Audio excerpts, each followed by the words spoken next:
I know a lot of you ask this question: what makes a narcissist? Well, let's get into that, because we live in a world full of them today, right? And to the point where it feels like it's making your head spin sometimes, like going, why are there so many narcissistic types of people in the world today? And why are there so many narcissists running rampant? So let's talk about where this comes from. And I'm always reminding myself, reminding those around me, that so much of this is spiritual. Actually, majority of it is spiritual. And so I don't want to leave that element out, because if they are a true narcissist, there is a spiritual stronghold in their life that is preventing them from giving themselves over to submission to a higher power, to God. And the reason why, it's because they are idolaters. They are their own God. And so that is the way that they live their life. There is no one above them. They will only follow authority to the degree in which it is beneficial for them. If they believe that they are above the law, that's why so many narcissists will end up getting in trouble with the law. That's why a lot of sociopaths and psychopaths are behind bars. And so just because a narcissist isn't necessarily a full-on sociopath or psychopath doesn't mean that their behaviors are not necessarily criminal, because in a lot of cases, that's what they do, is continually break the law, whether someone is aware of it or not. And so how do these people come to be the type that they are? Whether they're covert or overt narcissistic types, both can be equally as bad, equally as damaging to relationships and society. So what creates this madness? Well, it starts from childhood. Of course, their upbringing, the environment that they grew up with, plays a huge role over how their development formed throughout their childhood years. So we can definitely connect some forms of childhood trauma, some dysfunctions that went on in the home. More than likely, they had at least one narcissistic parent or one narcissistic caretaker over them that modeled the behavior that they learned. And in a lot of cases, may have not just modeled that behavior, but encouraged the behavior in them. A lot of narcissistic parents, especially with their golden child, will encourage narcissistic traits because they want them to be like them. They want people to think and be like them. And so anybody who goes against the grain and doesn't fall in line, that's when they begin to villainize, discard, and a lot of times that's what makes the scapegoat child, because the scapegoat is the one who sees the truth.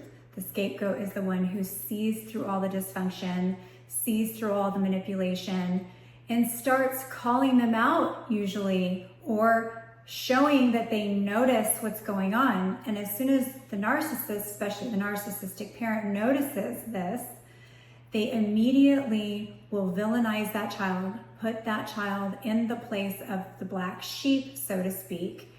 So that way they don't have to take accountability for their behavior. They don't have to take accountability for their parenting, and they can place it all on the child and say, see, this is a problem child. This child has all these issues.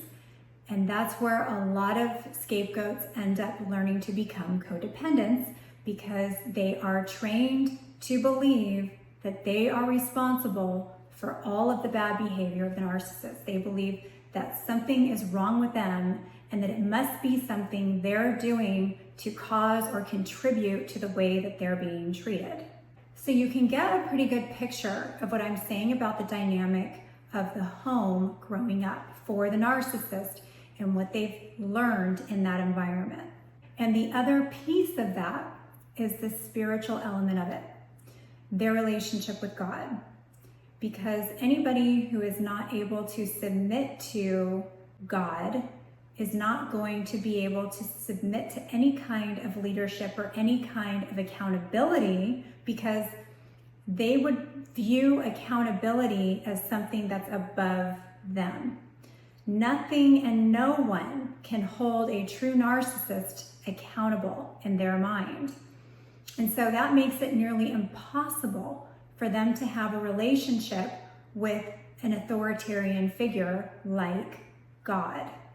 But they can fake this relationship so well. They can play the part in going to church every weekend, praying at dinner time, praying at bedtime, and things like that. They know how to go through the motions because they actually do know how to get through society by adapting to societal norms in order to get what they want, to achieve what they want to a degree. And especially if they are a psychopath. A psychopath is different from a sociopath, even though both fall under the category of antisocial personality disorder. Sociopaths will tend not to follow social norms because the issue that they struggle with most is impulse control. Psychopaths have mastered impulse control.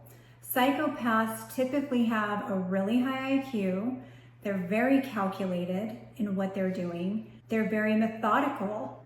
And so they will follow societal norms. And so that's why it can be really difficult to tell if a psychopath is actually a narcissist or a psychopath. They can hide their demons and dysfunctions for a very long time.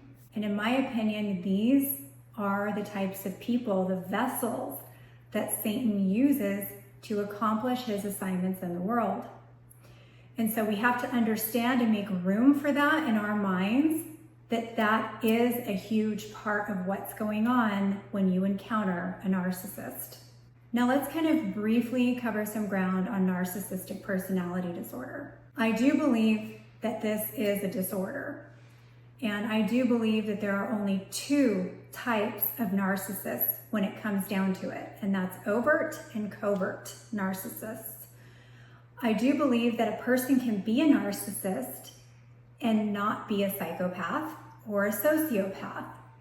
They have other ways of dealing with their dysfunction that make it manageable enough to the point where they're not breaking the law and they're not causing chaos everywhere they go, or purposely setting out to deceive and manipulate people on a regular basis. There are covert and overt narcissistic types that don't behave in the extremities of someone with antisocial personality disorder. But their behaviors can still be extremely destructive and damaging to the people that are around them. And again, a lot of this has to do with their upbringing, what they were taught, what was modeled to them, and the importance of God in their lives. Where their faith is has a lot to do with their ability to be able to see their faults. And like I've said in many other videos, narcissism really is a responsibility issue. They can't stand taking accountability for their actions, for their behaviors. And the only time you will ever hear them apologize for things is if they're doing it in order to manipulate you. So the intention behind the good that they do is always short-lived, and it's never genuine because of that spiritual disconnect that they have with God. And so I get asked the question a lot, are narcissists true believers? Can they truly believe in God? Are they going to heaven? Are they saved? And the bottom line is, like I would say about anyone, is that's between them and God. We never know what God's plan is as far as turning things around in their lives. I do believe in rare cases, if we're talking about true narcissists here, they can turn their lives around to where they are able to submit their life to God. But it is a transformation that you will see in their life.